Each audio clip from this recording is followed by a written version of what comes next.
ஒருத்தன் ஒரு பெரிய ரெஸ்டாரண்ட்ல போய் உட்கார்றான். அவன் கூடவே ஒரு லிப்ஸ்டிக்கும் எடுத்துட்டு வந்திருப்பான். அதை என்ன பண்ணோம்னா இவனோட கையில அப்ளை பண்ணி இவனோட கழுத்துல யாரோ கிஸ் பண்ண மாதிரி மார்க் பண்ணிக்கிறான். அதெல்லாம் எதுக்குடா இந்த ரெஸ்டாரண்ட்ல வந்து பண்றான்னு பார்த்தா இவனுடைய எக்ஸ் கேர்ள் ஃப்ரெண்டு பாய் ஃப்ரெண்டோட அங்க வந்திருப்பா. அதனால இவன் என்ன பண்றான்னா எனக்கும் கேர்ள் ஃப்ரெண்ட் இருக்குது அப்படின்னு சொல்லிட்டு அந்த பொண்ணு கிட்ட சீன் போடுறதுக்காக இவனும் அந்த லிப்ஸ்டிக் மார்க் பண்ணியிருப்பான். இவளும் அதுக்கப்புறம் அதே டேபிள்ல உட்காந்துக்கிறாங்க. இவங்க எனக்கு தெரிஞ்சவங்க தான் சொல்லிட்டு இவங்களுடைய பாய் ஃப்ரெண்டுன்னு சொல்லிடுறா. அதுக்கப்புறம் ரெண்டு பேரும் பேசிக்கிட்டே இருக்கும்போது உன்னுடைய கேர்ள் ஃப்ரெண்ட் எங்க போயிருக்கான்னு சொல்லி இவ ஆனா இதை இவன் எதிர்பார்க்கவே இல்லை. இவன் இங்கே உட்காந்து உன்னோட கேர்ள் ஃப்ரெண்ட் எங்கன்னு கேட்பான்னு உடனே அவனுக்கு என்ன பண்றதுன்னு தெரியாம வெளியே எழுந்து போய் அங்க ஒரு பொண்ணு உட்காந்துட்டு இருப்பா. அவட்ட போய் கொஞ்ச நேரம் மட்டும் எனக்கு கேர்ள் ஃப்ரெண்டா நடிக்கிறியான்னு சொல்லி கேட்பான். அந்த பொண்ணு அதெல்லாம் பண்ண முடியாதுன்னு சொல்லிடுறா. அதுக்கப்புறம் இவனுடைய பர்ஸ் எடுத்து உனக்கு எவ்வளவு அமௌண்ட் வேணாலும் நான் பே பண்றேன், கொஞ்ச நேரத்துக்கு மட்டும் நடின்னு சொல்லி ரொம்ப கெஞ்சுறான். அந்த பொண்ணு சரி ஓகேன்னு சொல்லிடுறா. அவனுடைய எக்ஸ் கேர்ள் ஃப்ரெண்ட் அவனும் பேசிட்டு இருக்கும்போது இவன் உடனே இவனுடைய லவ்வரை கூட்டிட்டு வந்து இன்ட்ரோடியூஸ் பண்ணி வைக்கிறான். இதுதான் அப்ப நான் லவ் பண்ற பொண்ணு அப்படின்னு சொல்லிட்டு இருக்கான். அந்த பொண்ணு பார்த்துட்டு நல்லா தான் இருக்கான்னு சொல்லிடுறா. கூட்டிட்டு வந்தவன் இவன் இருக்கிற கொஞ்சம் நேரத்துக்கும் அமௌண்ட் வாங்கிட்டே இருப்பான். அவனுக்கு என்ன பண்றது தெரியாம தன்னுடைய எக்ஸ் லவர் முன்னாடி சீன் போடுறதுக்காக இவனும் கொடுத்துட்டு இருப்பான். அப்புறம் இவனுடைய எக்ஸ் கேர்ள் ஃப்ரெண்ட் என்ன பண்றான்னா அவன் கூட்டிட்டு வந்து அவனுடைய லவ்வரை கையை பிடிச்சி இங்க பாரு அவனுக்கு நான் ஒரு அழகான ஒரு ரிங் கிஃப்ட் பண்ணிருக்கேன், ரொம்ப நல்லா இருக்கான்னு சொல்லி கேட்டுட்டு இருக்கான். உடனே இவன் என்ன பண்றான்னா அவகிட்ட இந்த ரிங்கை காசு கொடுத்து வாங்கிடுறான். அந்த ரிங்கை வாங்கினதுக்கு அப்புறம் இவனும் இன்னைக்கு தான் என்னுடைய கேர்ள் ஃப்ரெண்டுக்கும் சர்ப்ரைஸ் பண்ணலாம்னு சொல்லிட்டு ஒரு ரிங்கை வாங்கிட்டு வந்திருக்குன்னு சொல்லிட்டு இவனும் சர்ப்ரைஸ் பண்ற மாதிரி அதை எடுத்து கொடுப்பான். அந்த நேரம் எடுத்து கொடுக்கும் போது அவனுடைய பர்ஸ்ல அமௌண்ட் இல்லாத தெரிஞ்சுக்கிட்ட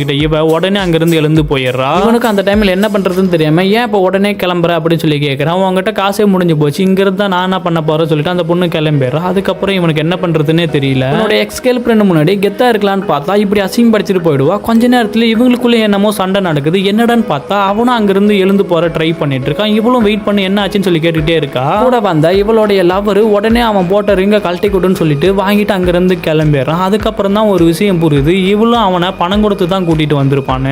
உங்களுக்குலாம் என்ன புரியுதுன்னா ஃப்ரெண்ட்ஸ், உங்க எக்ஸ் லவர் முன்னாடி நல்லா வாழ்ந்து காட்டணும் தான், அதுக்குன்னு தேவையில்லாம செலவு பண்ணி ஒரு பொண்ணை கூட்டிட்டு வந்து இந்த மாதிரிலாம் பண்ண வேண்டிய அவசியமே இல்லை.